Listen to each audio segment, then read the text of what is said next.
Hi there, my name's Craig and I'm a student here at the Camborne School of Mines in Penryn in Cornwall. And I'm here today to talk about mining in the Amazon. And it's something that I actually didn't know very much about until only a couple of years ago, having watched a film at a gallery in Australia when I was living there.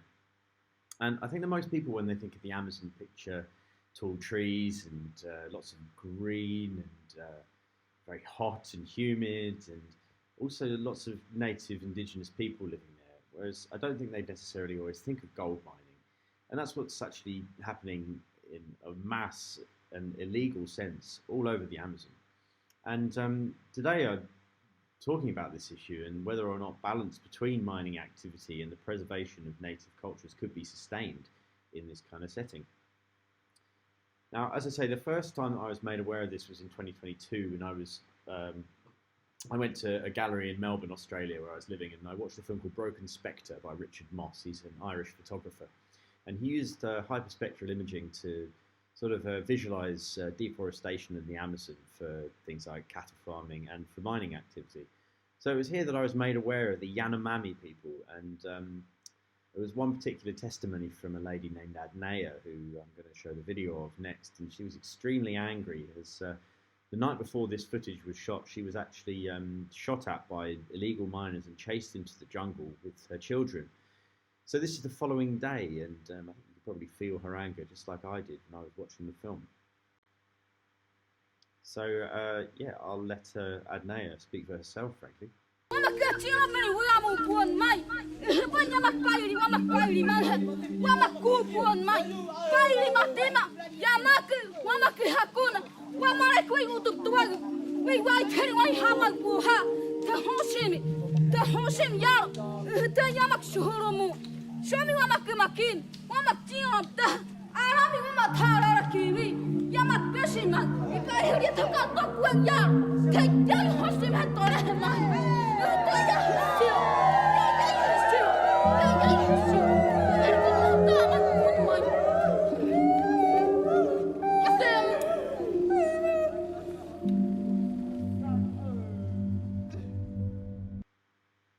So yeah, as you can tell, she was extremely angry, and watching this film, I really wanted to know why.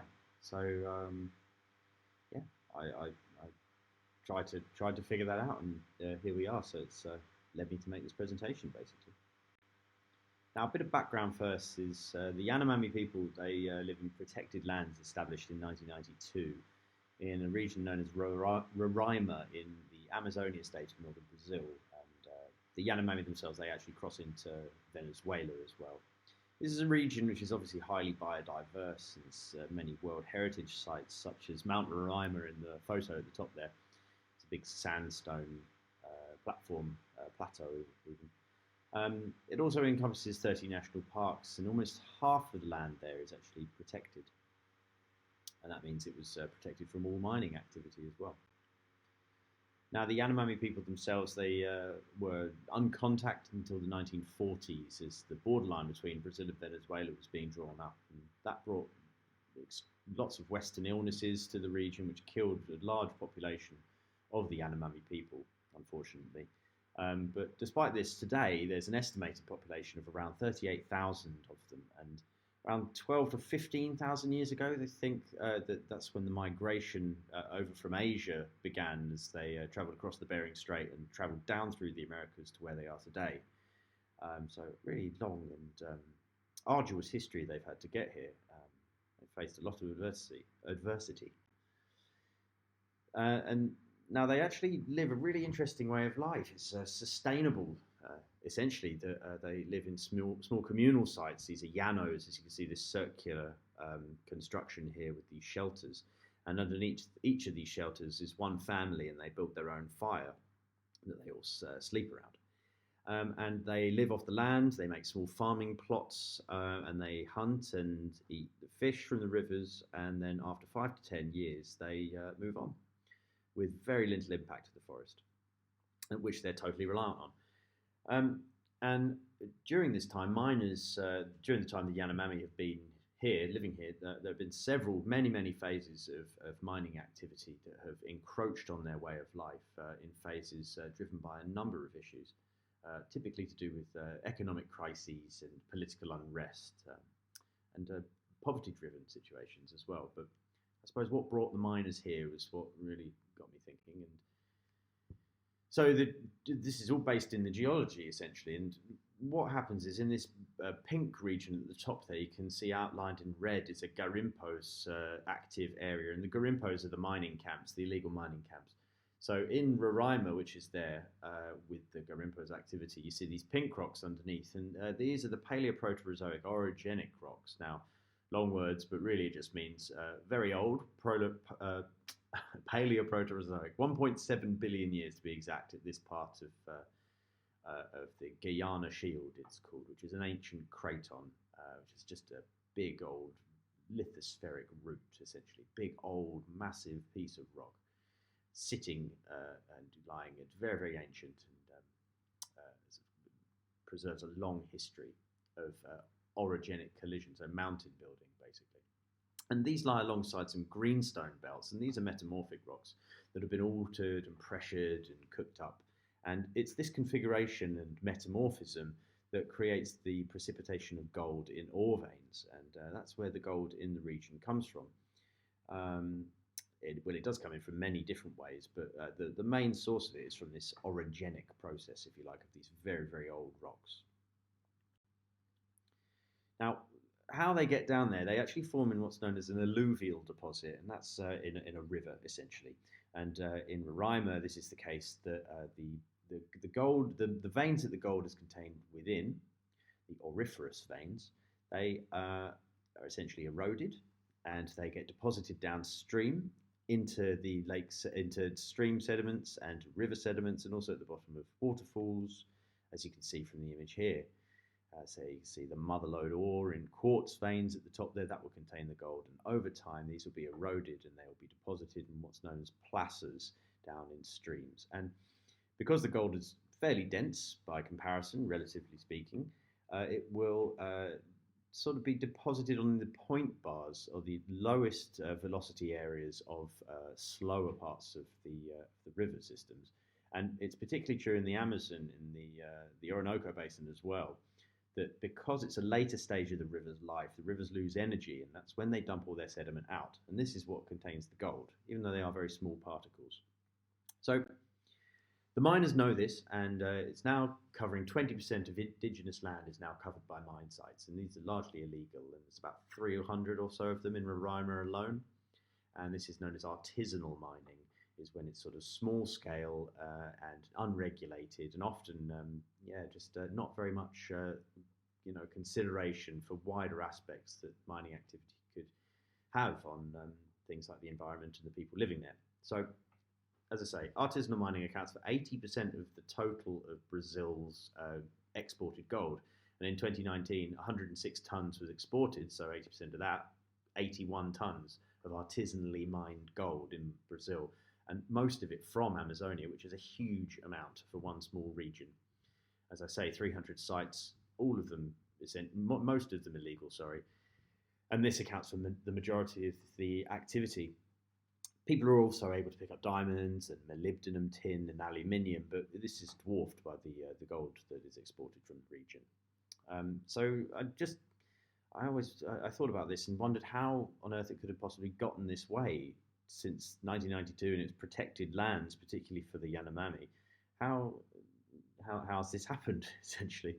And I've managed to find some quite interesting images from Google Earth here, made into a short film, that sort of highlights this, basically. So you see it starts at 1985 in the top there.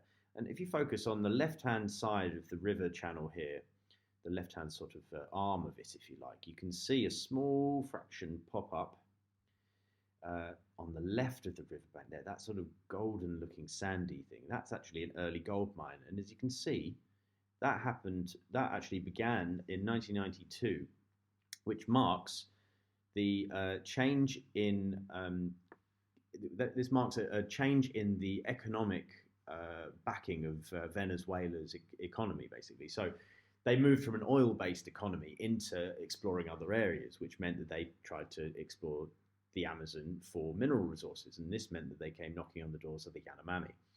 And of course, this was pretty devastating for them, which is why the protection status in 1992 got established for the Yanomami people, which is why now, as you can see, 2009, there's still this slight dot there, but it decreased because of this illegality. But over time, security lapses and high gold prices into the 2000s meant that the gold mines were essentially like unprotected and able to be opened up again. As you can see, it's just this site just explodes in size, and that's about 4 kilometers long and about a kilometer and a half wide.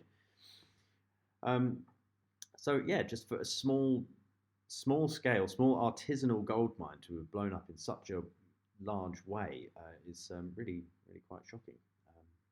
And this is also made worse by the fact that Jair Bolsonaro wanted to open the mines up, the Amazon up even more, to exploit the mineral wealth there. But thankfully, he's not in power anymore. But we'll get now. It's not all just doom and gloom for the environment and for the Yanomami. The garimperos are the people that run the garimpos. The garimpos being the mine sites. The garimperos are the ones who run the mines or work in the mines. As you can see, this top left image here, they have extremely difficult working conditions, like sifting through the mud. These guys are clearly a bit more established than most of them because they actually have that red tube there, which is essentially pumping all of the sediment and the sediment-rich water out to be able to be sifted through later on and taken down something similar to the second picture there, which is a sort of chute with kind of sluice over the top with a bit of fabric over there, which collects the gold as the water runs down. Now, this process is actually extremely inefficient for collecting the gold, as the recovery rate is only about 30%. So 70% is actually just gone immediately straight back into the tailings and the water at the bottom there, even if it is in small particles. And that just gets stored in ponds along with other contaminants that eventually seep into the groundwater and back into the environment. And the 70% tailings ponds are also controlled by the mineral processing operators, the owners of the sort of processing plants in the Amazon. So the miners themselves don't really get to see much of the 70% of the lost tailings themselves later on, which is extremely exploitative of them. But they need to make money. They're driven by poverty, and it's extremely hard work. And this is not even bringing onto the fact that the bottom image there, they're actually using pure mercury, and they often just touch this raw mercury with their hands. And the way that this is extremely damaging to their health, as they could develop neurological disease conditions that impact cognition and muscle movements, and it's really bad for them and the environment. These guys just handling it in the water there. So, and this is a really common practice and happens throughout the Amazon at many of these gold sites, because it's the mercury that they need to form the amalgam, which they actually use later for the gold extraction process. So the amalgam is made by mixing the mercury in with the sediments and which contain the gold, and this is then basically the mercury soaks up the gold essentially and other precious metals, mainly gold though. And they can form it into these balls, essentially. It's kind of halfway between a solid and a liquid, is one way to describe it. And what they do is they actually remove the mercury by squeezing it out through a piece of cloth, which forms these tiny little particles, which are just cast away back into the tailings pond or into a nearby river, which is where often a lot of these mines are operating, and discarded. And then they go later on for roasting the gold out of the remaining mercury. And these burning of the amalgam, as you can see in the diagram on the left there, the mercury is left and forms fumes. And what it happens is it forms these particulates and goes into water, these vapors even, which is then able to be precipitated as rain. It's then attached to the leaves of the trees, which just are deposited right onto the ground. And another form is through a sort of form of osmosis, where the mercury is actually taken up by leaves through their cells. And these are deposited down onto the ground through a process known as throughfall, and the leaf litter is then eaten by smaller animals, which are eaten by bigger animals, and you can see it just cascades down into every component of the ecology of the region and into the food chains. So it really does have a huge impact on the environment. But what's more is that the miners themselves are actually way worse off in terms of mercury intake, and the limit for the human body is 10 micrograms per litre of human blood. And the World Health Organization said that that's the limit, and 40% of the amalgam burners, the people roasting the mercury with the gold in it off, are 6 to 8 times over that limit. So 60 or so, or 80 micrograms per litre, which is a staggering amount. And these are the people who will essentially have lower life expectancies, but they're driven by poverty and the desire to make a better life for themselves. So it's a really, really harsh system. And following on from that, there's what's actually left behind in the wake of all this processing is that nothing. They just leave it, and they don't have the infrastructure to be able to properly remediate the sites, of course. They need to move on to the next prospect when the reserves are exhausted, and they have no time to wait around and care for things about, such as the environment. There's quotes as saying that you can't kill all the nature because there's so much of it. There's one article, which I forget the source of, but it's somewhere there. So yeah, the impacts left on the Yanomami and the environment, the mercury, the cyanide, and the arsenic levels, these are byproducts of the roasting, are really, really huge, and they're left in these tailings ponds, and they just seep into the overburden there, which is just a sort of cover, if you like. And in some places, particularly, there was a study done in Peru where the arsenic levels were over 1,000 milligrams per kilogram in some of the river systems. As it's carried down the river just after it's been deposited in the tailings, it just seeps back out and goes back through the cycle again. And that equates to, again, through the people such as the Yanomami eating the fish in the region, who eat the smaller plants at the bottom of the rivers, and then the bigger fish eat them, and then the Yanomami hunt them. And they end up having higher than the 10 milligrams per litre recommended by the World Health Organization. And that accounts for 75% of the adult population there. And this affects all the children, women, everybody there, basically. All the native local Amazon people are affected by these processes. And the land is barren, so they can't do anything with that either. Nothing can grow. The rivers are completely rerouted, and it's just mainly left. This is happening at a rate of 16,000 football pitches a year, which is absolutely massive, and all on native protected lands. So quite shocking, really. And in 2019, this is what Bolsonaro wanted to open it up even more by burning the forest. And, this study was conducted, I think it was in 2020, which says that it rose to 84% of Amazon fires. There was an increase of 84%. 74,000 fires in total that year, and 9,500 in 1 week. So, and this is also marked by a cut in forest protection by $1.5 million. And you can see the stats there about home to a third of plant and animal species. And it's in fact also a renewable water source wherein it can sustain itself in terms of water quality if it's kept well, basically. So Bolsonaro wanted to open up the Amazon for developments of mining and cattle is essentially what he wanted to do. And all the while that was left with people like Adnaya having her and her family shot at, and the miners desperately working in awful conditions using mercury with their bare hands and polluting everywhere. So it really is an environmental and a humanitarian crisis all at once. So with this in mind, Bolsonaro thankfully left in 2022, and Lula came back in, which is a good thing for Brazil, frankly, as Luiz Inácio Lula da Silva, sorry, not just Lula, he's affectionately known as Lula, but he was re-elected after 20-year absence from Brazilian politics, and now finally the Yanomami have 245 US dollars, 245 million, sorry, US dollars. I should have a million there, sorry. Now available for the Yanomami and for the protection of the indigenous communities there in the Amazon.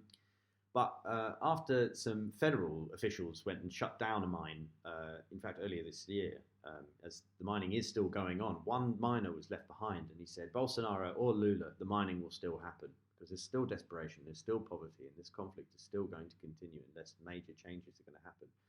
So it's possible that, is there an end in sight? I wonder, is this really sustainable between the two communities of people, the miners and the native people? And I think not. I don't think that there's really an answer or a solution to this at this stage in time. And I think that everybody is suffering in this political, economic, social, environmental, and humanitarian crisis. I think it's terrible, really. But what can we do? I decided to do this presentation because having watched Broken Spectre in Melbourne all those years ago, I remembered Adnea, and I thought this was a perfect opportunity for me to come and talk about it. So it's something I really do feel quite strongly about, and I think I think it's worth spreading the word. I would say is something that we can do, and also check where your gold comes from. We're all buying jewelry for loved ones and any other reason, so it's always worth finding out where your jewelry comes from, or any other gold source, say in our electronics and these kinds of things, because you can ask and people will say if they know. If they don't know, it might be worth avoiding.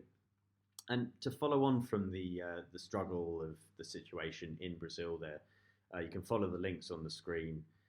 These are directly involved with the Yanomami themselves, and I suppose to finish this, a sort of strangely beautiful image that mining companies, they often use this hyperspectral imaging here, which is what Richard Mosse has used in Broken Spectre, to highlight areas of prospectivity in terms of mineral mapping.